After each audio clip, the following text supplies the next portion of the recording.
Em nome de Jesus, Senhor, queremos te dar graças, Senhor. Te agradecer, ó Deus, por até aqui o Senhor ter nos ajudado. Te agradecemos por tudo, Senhor. Por este domingo poder estar na tua presença.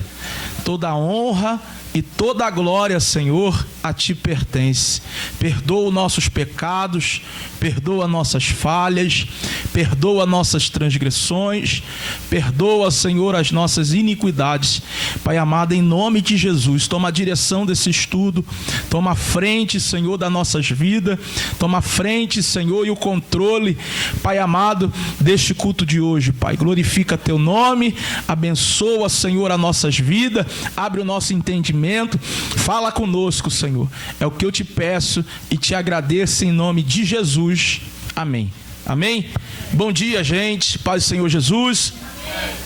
Semana passada nós tivemos a nossa primeira aula, né, de Escola Bíblica Dominical, e nós falamos sobre as linhas de raciocínio, sobre a volta de Cristo, né, e aprendemos que tem os pré-tribulacionistas, os pós-tribulacionistas, o mid e os meso-tribulacionistas, tem o pré-milenismo histórico, o pré-milenismo dispensionalista, tem pós-milenismo, amilenismo. Então é bem complexo, e a nossa linha de raciocínio está em 1 Tessalonicenses, capítulo 4, verso 13 e 18, né? Que a gente leu, que é o texto bíblico clássico do arrebatamento da igreja, né?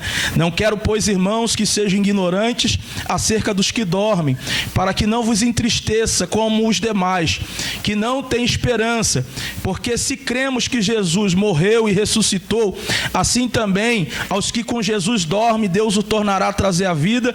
Dizemos-vos, pois isto pela palavra do Senhor, que nós, os que ficamos vivos para a vinda do Senhor, não precedemos os que dormem, porque o mesmo Senhor descerá do céu com alarido e com voz de arcanjo e com trombeta de Deus, e os que morreram com Cristo primeiro ressuscitarão. Depois nós, os que ficamos vivos, seremos arrebatados juntamente com eles na nuvem e encontraremos o Senhor nos ares, e assim estaremos sempre com o Senhor. Portanto, consolai uns aos outros com esta palavra. Aí também tem em Mateus capítulo 24, verso 40. Abre para mim, por favor. Mateus capítulo 24, verso 40. Mateus capítulo 24, verso de número 40.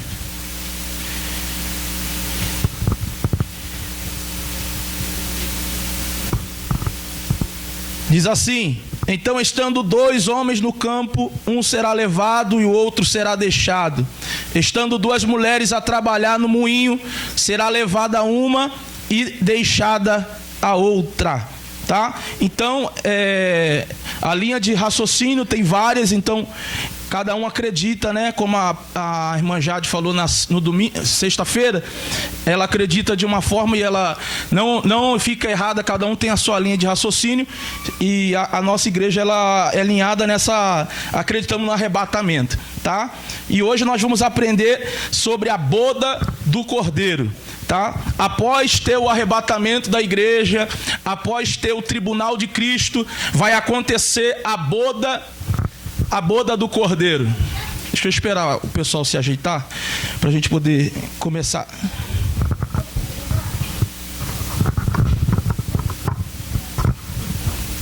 A boda do Cordeiro, as bodas do Cordeiro, né? Vai ser a maior festa, mais perfeita celebração de casamento do universo. Acontecerá na mansão celestial. Nada neste mundo, em tempo algum, será comparado a esse evento. Texto bíblico da boda do Cordeiro.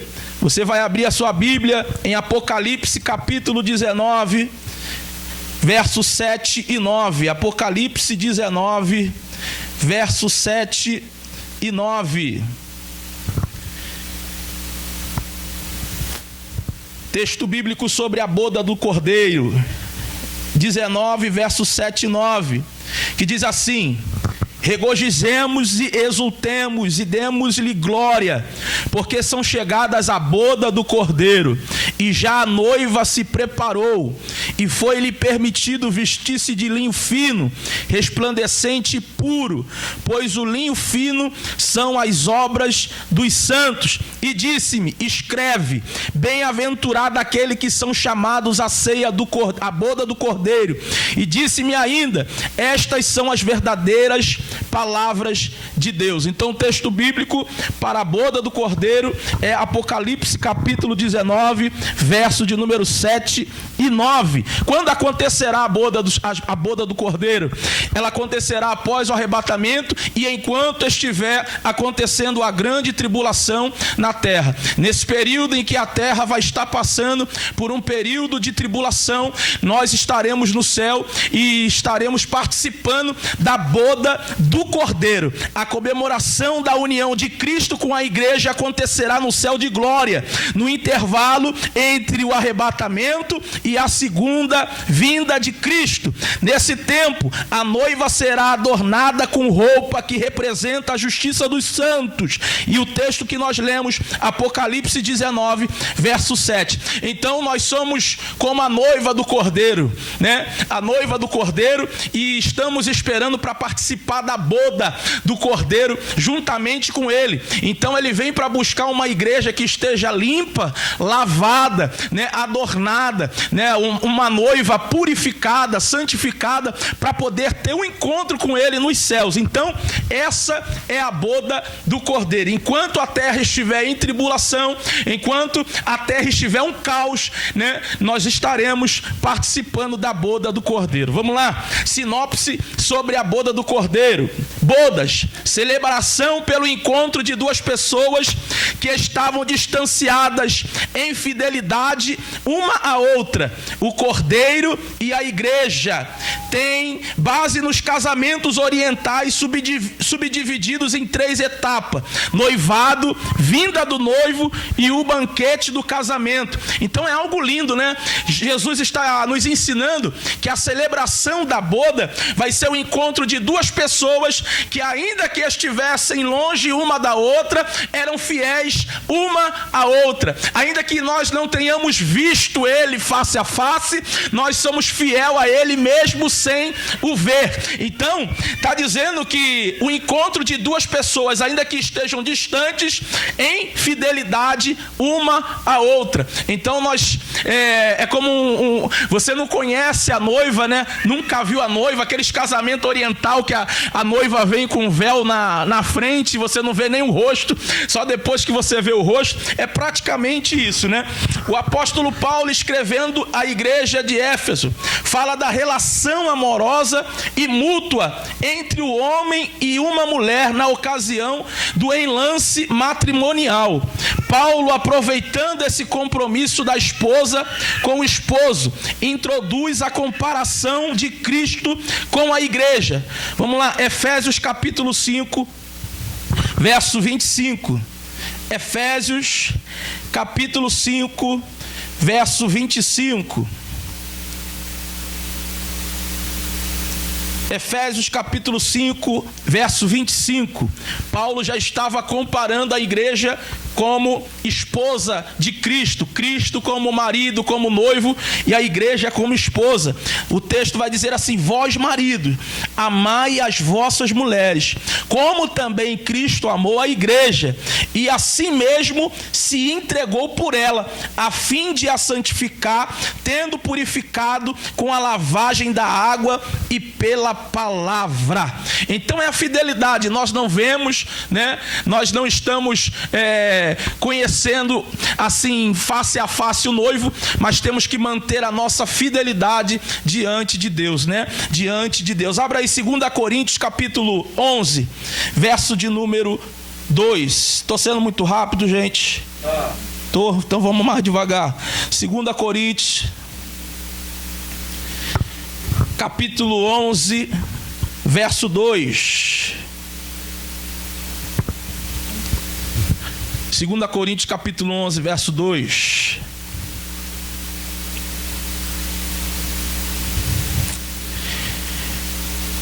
Diz assim: porque estou zeloso de vós com zelo de Deus, pois vos desposei como um só esposo, Cristo, para vos apresentar a Ele como virgem pura. Então nós somos comparados à noiva, né? E quem é noiva tem fidelidade, tem compromisso, tem responsabilidade, tem que se manter purificado, tem que se manter santificado, né? A gente não pode se embaraçar com as coisas dessa terra, assim manchando e sujando as nossas vestes, né? Para aquele grande dia e para nós podermos participar da boda do Cordeiro, né? O preparativo para o casamento. A igreja, que é a noiva do Cordeiro de Deus, será ataviada com vestido nupcial. E o maior desejo do Senhor Jesus será cumprido, que nós, aonde eu estiver, estejam vós também. João capítulo 14, verso 3. João capítulo 14, verso de número 3. Era um desejo do Senhor Jesus que aonde Ele estivesse, nós estivéssemos também. João capítulo 14, verso de número 3. João 14, verso de número 3. E se eu for e vos preparar lugar, virei outra vez e vos tomarei para mim mesmo, para que aonde eu estiver, vós esteja também. Todos os santos, irmãos, irão contemplar a refulgente glória do Senhor em toda sua glória. Veremos então as coisas que o olho não viu. 1 Coríntios, capítulo de número 2, verso de número 9. 1 Coríntios, capítulo 2, verso de número 9.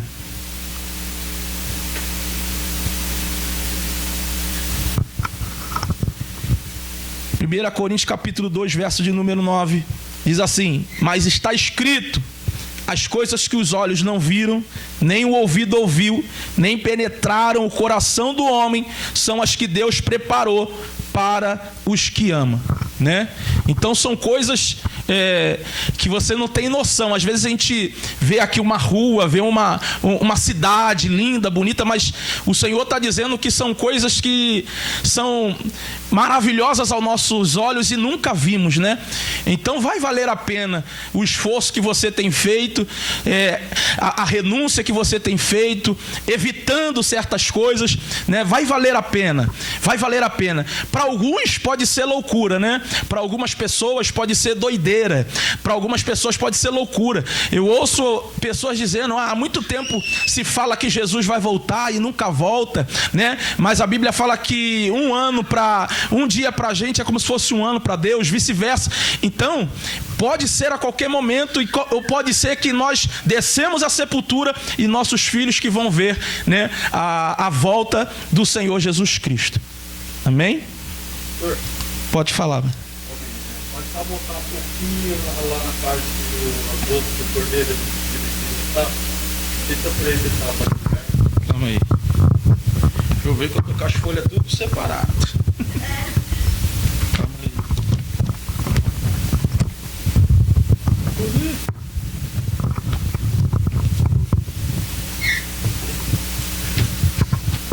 Agora não rolou, hein? Tô jogando pra trás aqui. Vai dando glória. Aleluia.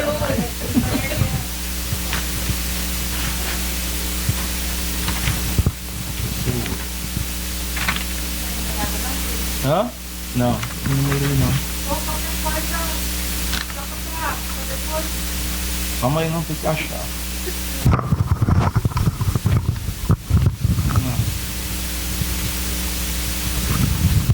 Max, agora tô enrolando. Calma aí.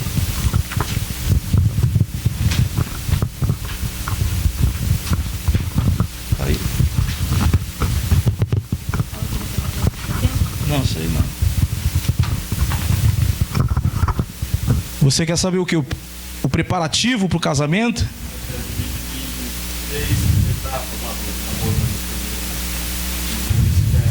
Noivado, vinda do noivo e o banquete de casamento.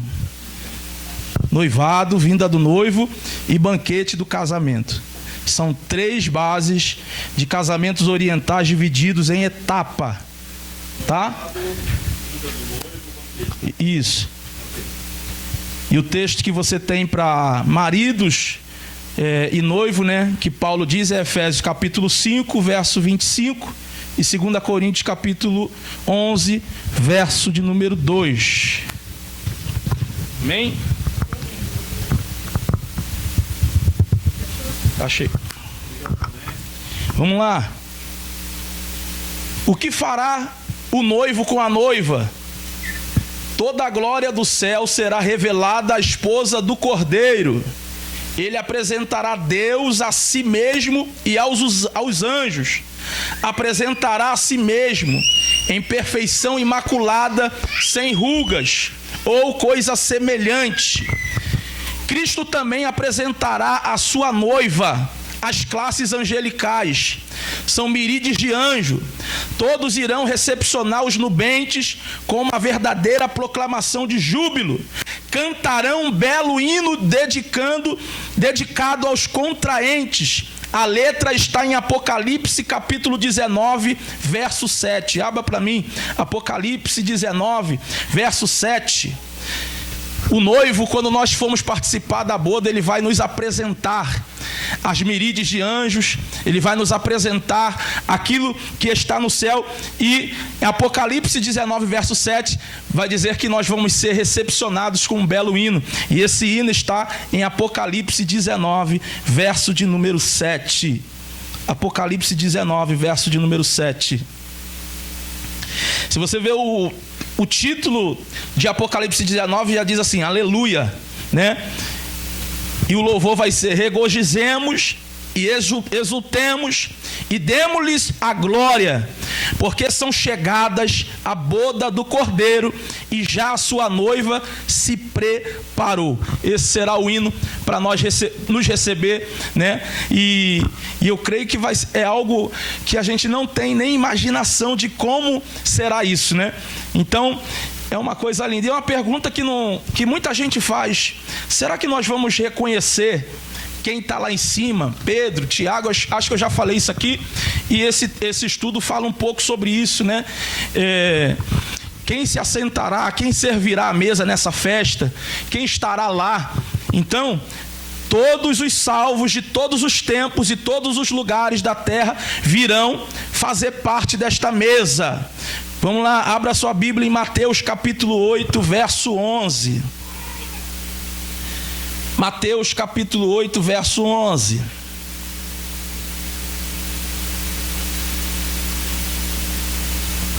Mateus capítulo 8, verso 11.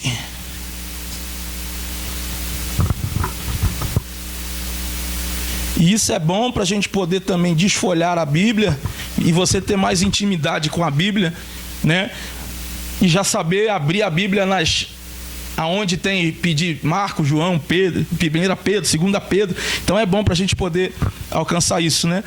Então o estudo está dizendo que nós vamos ver todos os salvos em Cristo, né? Vamos contemplar todos aqueles que foram salvos em Cristo. Os que vão participar dessa boda, né, vai ser todos aqueles que tiveram os mártires, que sofreram, que foram fiéis. Então todos esses nós vamos ver na boda do Cordeiro. Mateus capítulo 8, verso 11 diz assim: também vos digo que muitos virão do Oriente e do Ocidente a reclinar-se à mesa de Abraão, Isaque e Jacó no reino dos céus. Mas os filhos do reino serão lançados nas trevas exteriores. Ali haverá choro e ranger de dente. Esse texto dá-nos base bíblica para aceitarmos com verdade que lá no céu conheceremos um aos outros. Se iremos conhecer os patriarcas Abraão, Isaque e Jacó, certamente conheceremos os nossos irmãos em Cristo, com os quais convivemos na terra. Grande será esse dia, será um privilégio sem igual sentar à mesa ao lado dos patriarcas e santos homens e mulheres de Deus do Antigo Testamento, poder falar e conhecer coisas que somente esses personagens puderam contar-nos com riqueza de detalhe, como as suas conquistas e vitória sobre as adversidades da vida. Será também uma grande honra ser servido pelo nosso esposo, o Senhor e Salvador Jesus Cristo. Leia esta declaração magnífica que se encontra em Lucas 12, 37.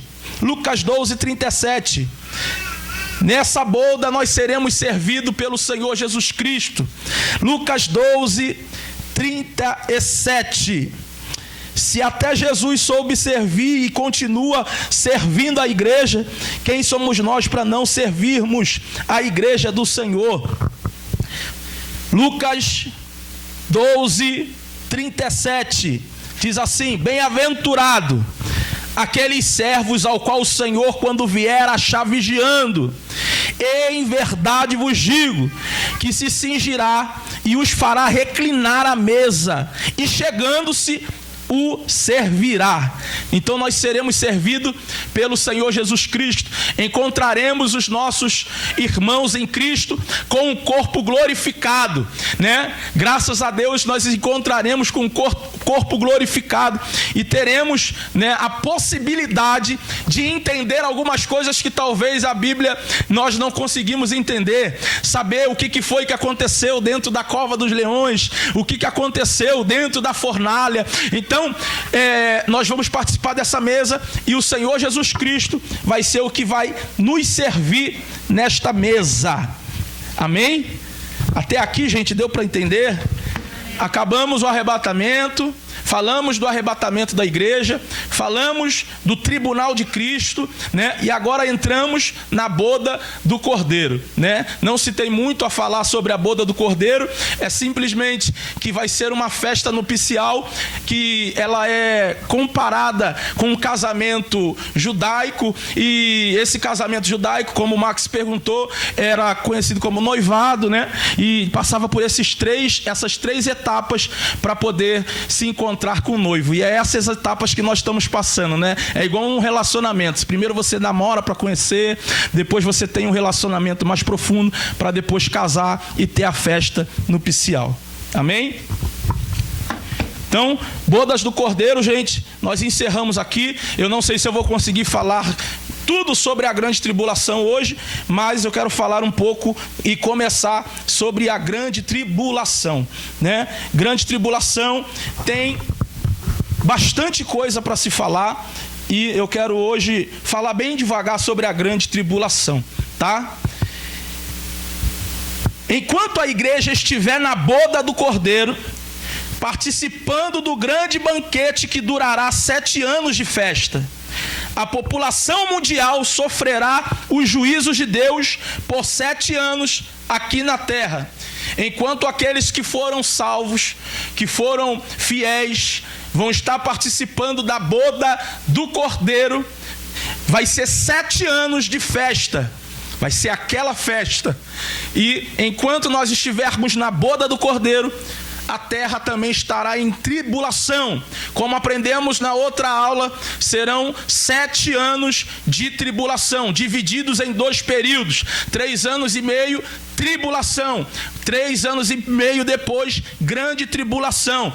3 anos e meio antes, vai ser a ira derramada de Deus, que são as pestes, né? Doença, fome. E os outros 3 anos e meio vai ser um período, o pior que você pode se imaginar, né? De pessoas tentarem fazer compra e não conseguir, vão tentar se matar e não vão conseguir, vão ser perseguidos, vão ser açoitados, vão fazer de tudo para que neguem a fé durante este período de grande tribulação.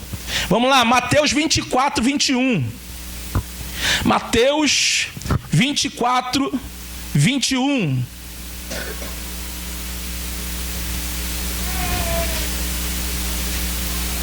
Mateus 24, 21.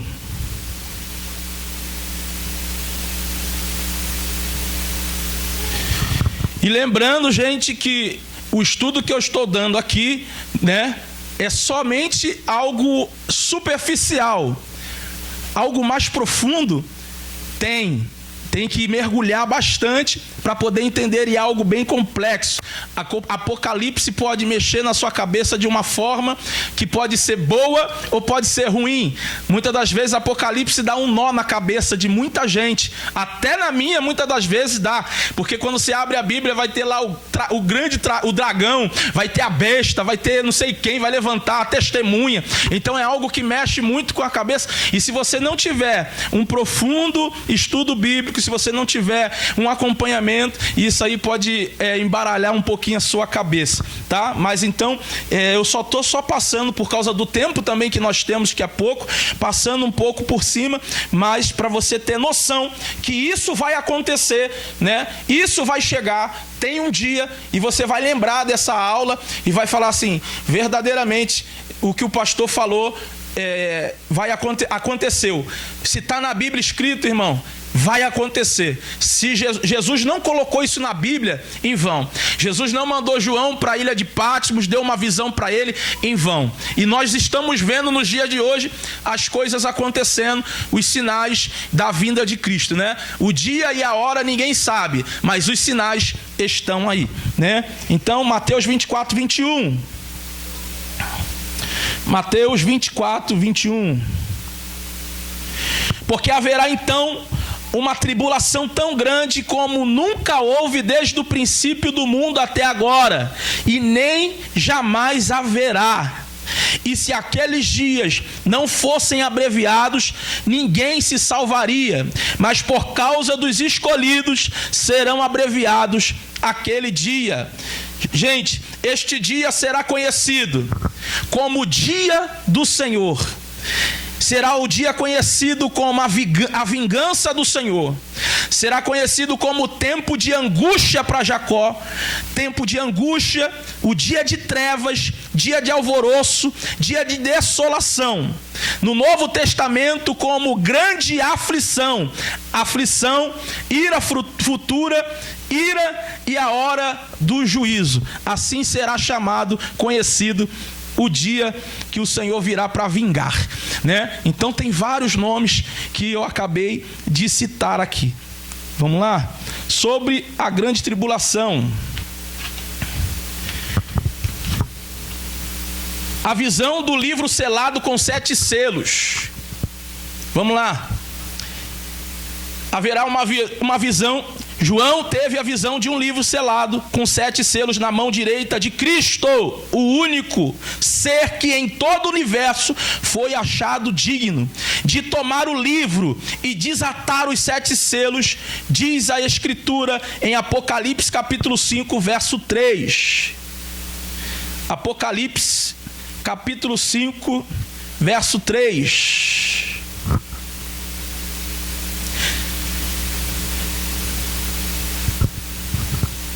Diz assim: e ninguém no céu, e nem na terra, e nem debaixo da terra podia abrir o livro e nem olhar para ele.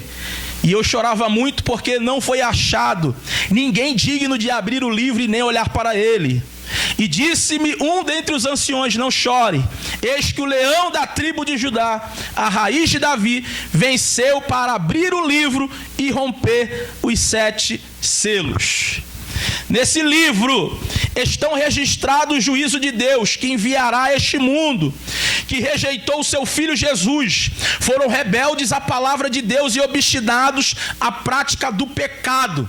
Então João teve esta visão deste livro na mão de Cristo, que havia 7 selos, e o único que era digno de abrir os 7 selos era o Senhor Jesus Cristo. Vamos lá. O juízo sobre os selos, trombetas e taças não são paralelos no acontecimento mais sucessivo. Do último selo saem as 7 trombetas, e da última trombeta saem 7 taças, e estas últimas acontecerão exclusivamente na segunda metade da grande tribulação.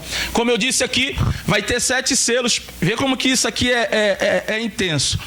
Vai ter 7 selos. vão se abrir os 7 selos, e dentro desses 7 selos vai ter 7 trombetas, e essas 7 trombetas, elas irão também trazer as 7 taças. Tudo isso será a ira de Deus, tudo isso será um acontecimento da grande tribulação. Tá? Então, para você entender essa ordem, né?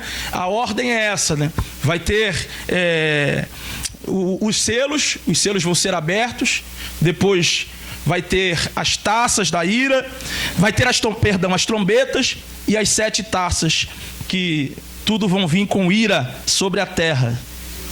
O que acontecerá na terra pelos 7 anos de tribulação? Vamos lá, o que acontecerá na terra durante esses 7 anos de tribulação? Nem se compara o caos que acontece gente, para que eles botam uma letra difícil? Ordinariamente, como fome, peste, guerra, morte, terremoto, entre outras catástrofes, com o que acontecerá após o arrebatamento da igreja. Para entendermos melhor esse acontecimento, faz-se necessário dividir o livro do Apocalipse em 3 tempos: passado, presente e futuro, nos dias do apóstolo João. Vamos lá. Neste livro da grande tribulação, vai ter os cavaleiros de Apocalipse, os 4 cavaleiros de Apocalipse. Eu vou ler para vocês aqui, não precisa abrir não, Apocalipse capítulo 6, verso 1. Apocalipse capítulo 6, verso 1, quem quiser anotar. E haverá o cordeiro aberto um dos selos, e olhei e ouvi um dos 4 animais que dizia, com a voz como de um trovão: vem e vê. A passagem dos 4 cavaleiros do Apocalipse é um descrito inicial do primeiro período da ira de Deus sobre a terra, conhecido como tribulação. São acontecimentos que irão desencadear pelo menos 21 juízos de Deus de forma diferente, que terminará com a grande tribulação. Então, vai ter a visão dos cavalos. Quem já ouviu falar sobre isso? Então vai aparecer 4 cavalos, 4 cavaleiros. O primeiro cavaleiro, e o primeiro cavalo é o cavalo branco. Vamos lá. Primeiro cavalo. Todo mundo acha que o primeiro cavalo, o cavalo branco, porque a gente sempre fala que Jesus virá assentado em cima de um cavalo branco, na sua coxa estará escrito Rei dos Reis, Senhor dos Senhores. Mas o primeiro cavalo, o primeiro cavaleiro e o cavalo branco, este primeiro cavaleiro que está em Apocalipse capítulo 6, verso 2. Vamos lá. Apocalipse capítulo 6, verso de número 2. Apocalipse capítulo 6, verso de número 2. Olhei, e eis que um cavalo branco, e o que estava montado nele tinha um arco, e foi-lhe dado uma coroa, e saiu vencendo e para vencer. O que era esse cavalo branco? O cavalo branco, ele era a tipologia do anticristo. Por que ele tipificava o anticristo? O anticristo, quando ele vier na terra, ele será o maior líder de toda a história, personificado no diabo. Será portador de faculdades sobrenaturais como oratória, sabedoria, intelectualidade, estratégia, liderança, carisma, popularidade e uma personalidade irresistível. A Bíblia o chama, o anticristo, como o homem do pecado, filho da perdição, o iníquo, a besta, o ímpio, o príncipe que há de vir, o chifre pequeno e o assírio. Então, o anticristo vai dominar sobre a área política, econômica e religiosa. Então, a grande tribulação está intimadamente relacionada com o anticristo. A terra estará sob o seu total controle, os homens sujeitos às suas normas e subordinações. Então, gente, o que o anticristo vai vir fazer na terra? Ele vem como um cavalo branco, e branco significa o quê? Paz. Então ele vai vir com uma paz e uma prosperidade para aqueles que ficaram, e para muitos, há pouco tempo ele vai ser o cara. Todos já sabem, vocês veem muitas das vezes falando sobre isso, sobre o anticristo. Então ele vai trazer paz, só que a paz dele é uma paz falsa. Ele vai trazer um cenário, ele vai tentar dominar o cenário político, econômico e religioso. Ele vai tentar trazer a solução, só que essa paz uma hora acaba e ele vai se revelar e se mostrar quem ele é de verdade, né? E por isso, o primeiro cavalo branco, que se refere ao anticristo. O terceiro cavalo, o cavalo amarelo. Vamos lá, o cavalo amarelo. Então, o cavalo branco, você aprendeu que é uma paz falsa. O cavaleiro branco é uma paz falsa. Deixa eu achar aqui.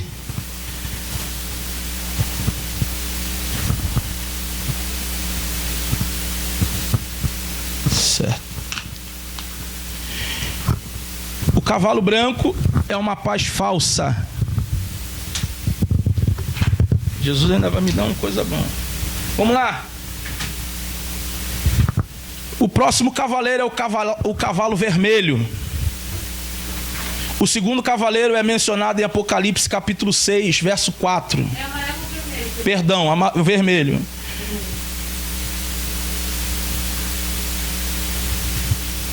Apocalipse capítulo 6, verso 4. E saiu outro cavalo, um cavalo vermelho, e ao que estava montado nele foi dado que tirasse a paz da terra, de modo que os homens se matassem uns aos outros, e foi-lhe dada uma grande espada. O segundo cavaleiro, que é mencionado em Apocalipse capítulo 6, verso 4, o segundo cavaleiro refere-se a guerras horríveis que acontecerão durante o fim dos tempos. A cor vermelha representa o sangue, ou seja, muito sangue derramado, né? Depois de um período de paz, vem o cavalo vermelho, e vai ser um derramamento de sangue, que vai ser homem lutando contra homem, se matando. Hoje em dia já não está muito diferente, né? Mas vai ser bem pior que vocês imaginam, né?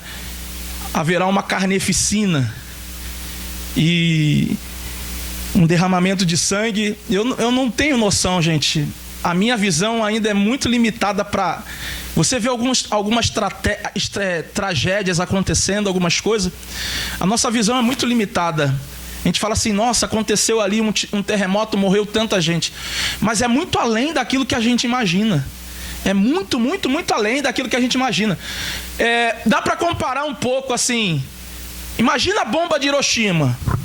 A bomba de Hiroshima, quando foi lançada, ela alcançou uma quilometragem tão extensa, mas matou tanta gente.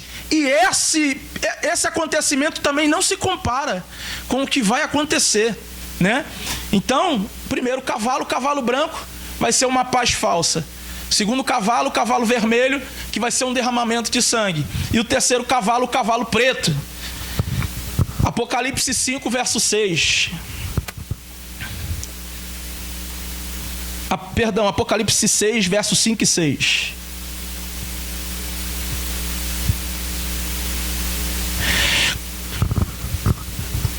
Quando abri o terceiro selo, ouvi o terceiro ser vivente dizer: vem.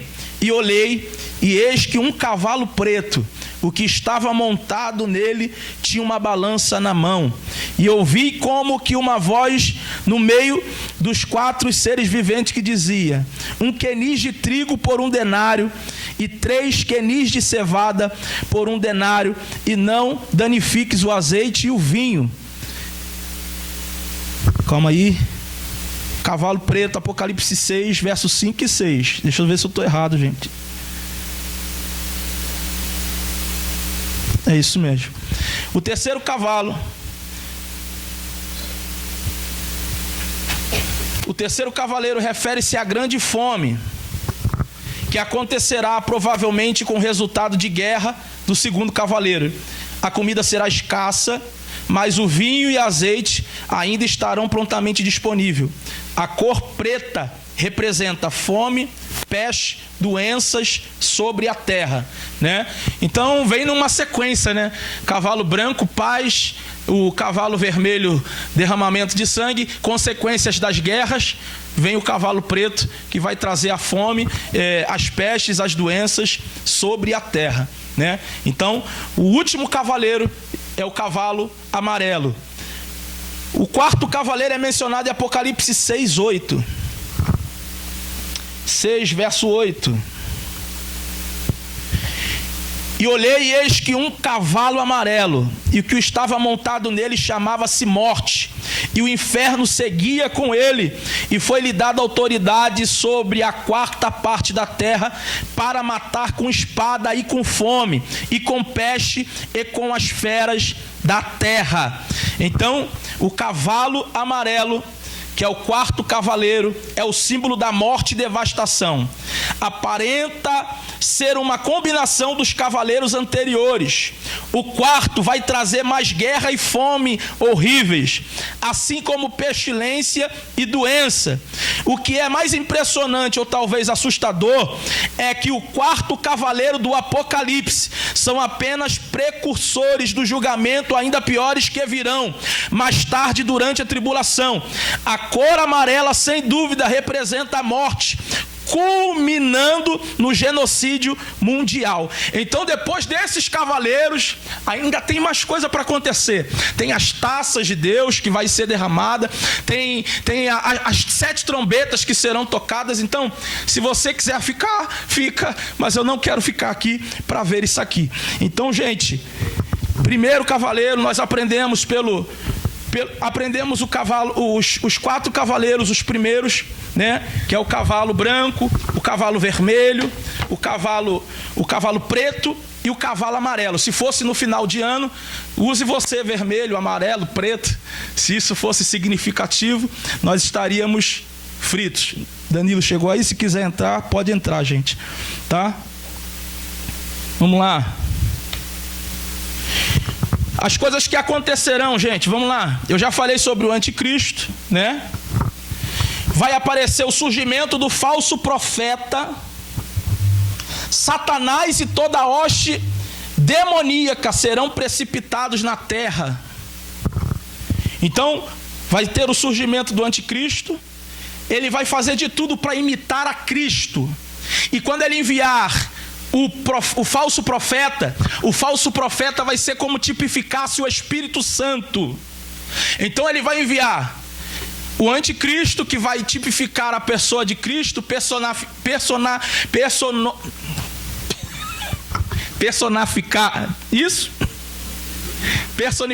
a pessoa de Cristo. Então ele vai representar Cristo. O falso profeta vai representar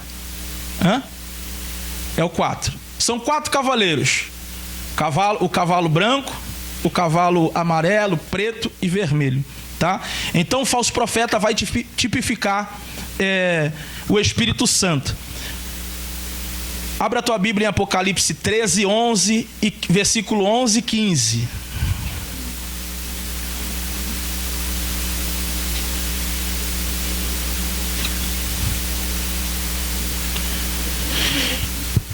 Apocalipse 13, 11 e 15.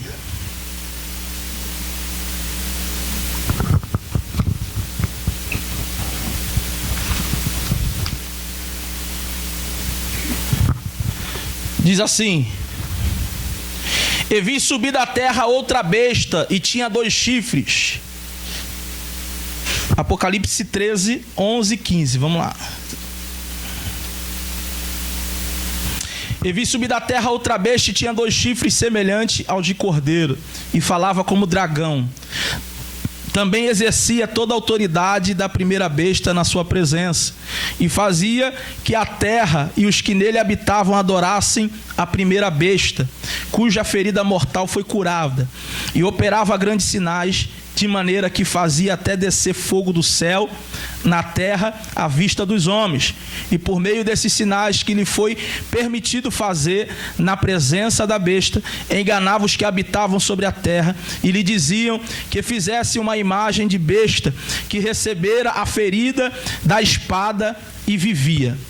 Então, tá aqui, gente. Lê o final aqui do versículo 14, a parte B. Diz assim: enganava os que habitavam sobre a terra e lhe dizia que fizesse uma imagem da besta que recebera a ferida da espada e vivia, né? Ainda tem outros textos que falam sobre a marca da besta, né? Tem outros textos que falam, só que ele está falando nesse texto aqui sobre o falso profeta, né? Então o falso profeta vai fazer sinais e prodígios aqui, né? Para quem ficou, o falso profeta vai fazer grandes sinais, vai fazer descer fogo do céu, né? Vai fazer sinais que vai espantar muita gente vai acreditar, e vai ter também, ele vai levar muita gente a perder a salvação. Aqueles que ficaram, aqueles que estão para a segunda parte, né? Se eles negarem, se eles não aceitarem a marca da besta, se eles não aceitarem o que foi proposto, eles irão ao céu. Mas se eles se renderem e negarem a Cristo, né? Deve ser algo assustador. Imagina você ficar e... Um exemplo, tá? Guerra da Ucrânia. Rússia e Ucrânia entravam na... Não, vou muito longe não. Israel agora, que teve. Entrava gente dentro das casas e matava as pessoas que estavam lá dentro sem nenhuma forma de defesa. Imagina agora isso na grande tribulação. Alguém entrar na sua casa, uma arma apontada na cabeça do seu filho e falar assim para você: nega Cristo agora, nega Jesus agora. É para a gente refletir, o que você faria?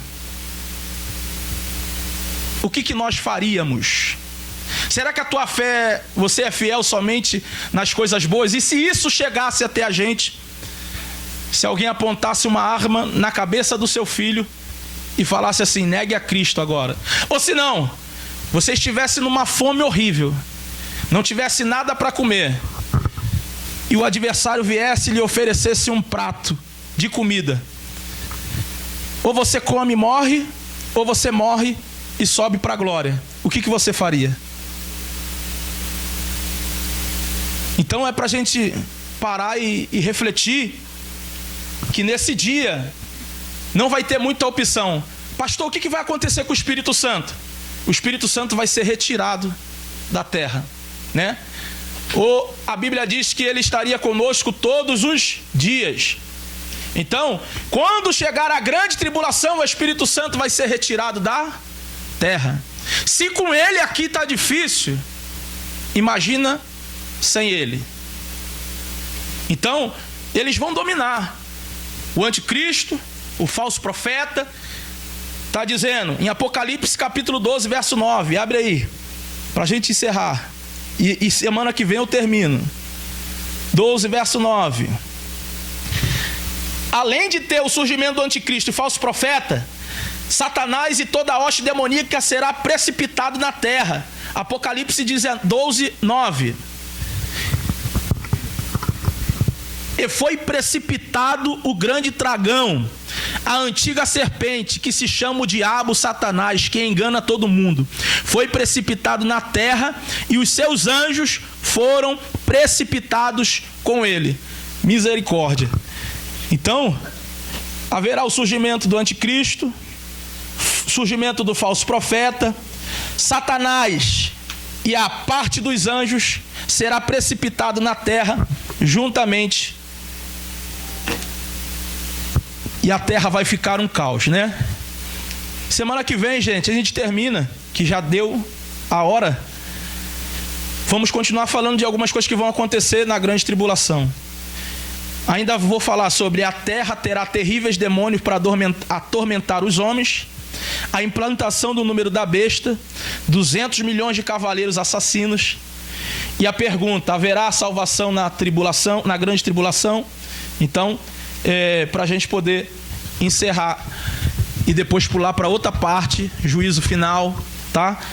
E lembrando que isso aqui é só mesmo um resumo. Se você quer se aprofundar mesmo, gente, tem bastante estudo. Leia para você não ser enganado, tá? Para você não ser enganado em nada. Então leia, pesquise. Se você não entender, me procura, porque você pode pegar alguém que ensina de uma forma errada e isso pode trazer danos para a sua vida, tá bom? Então, gente, hoje nós falamos sobre a boda do Cordeiro, falamos sobre a tribulação e a grande tribulação, né? E vamos encerrar falando sobre o restante das coisas que vão acontecer na terra, se haverá salvação. Vamos falar sobre os selos, sobre as trombetas e sobre as taças da ira de Deus. Amém? Vamos se pôr de pé. Uma coisa é certa, gente, que nós temos que se manter fiéis, independente do que está por vir, né? Independente do que está para acontecer, muita coisa vai acontecer e já está acontecendo. Então, a única coisa que podemos fazer, gente,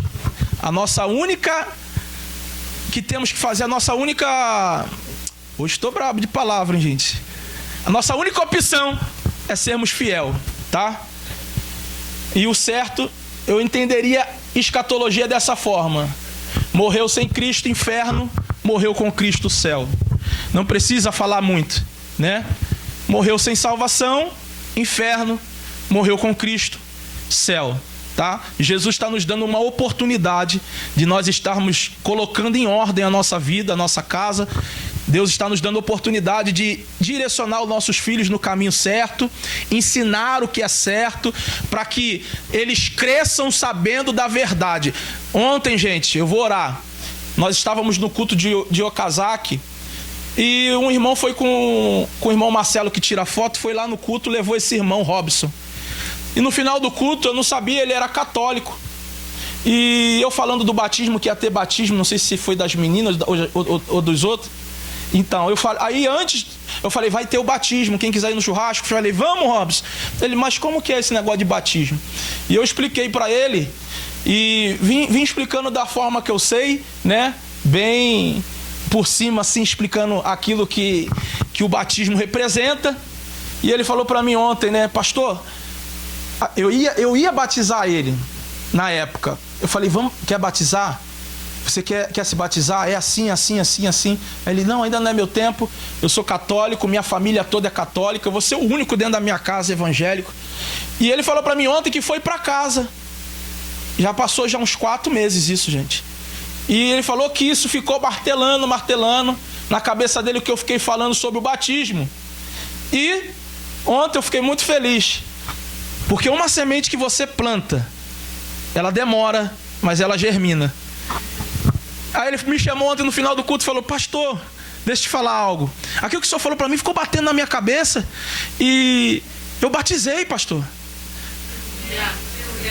Eu sou o único dentro da minha casa. Eu falei, o carcereiro de Paulo também era o único dentro da casa dele e ele entrou e salvou toda a sua família. E você vai ser o precursor que vai levar a salvação para dentro da sua casa.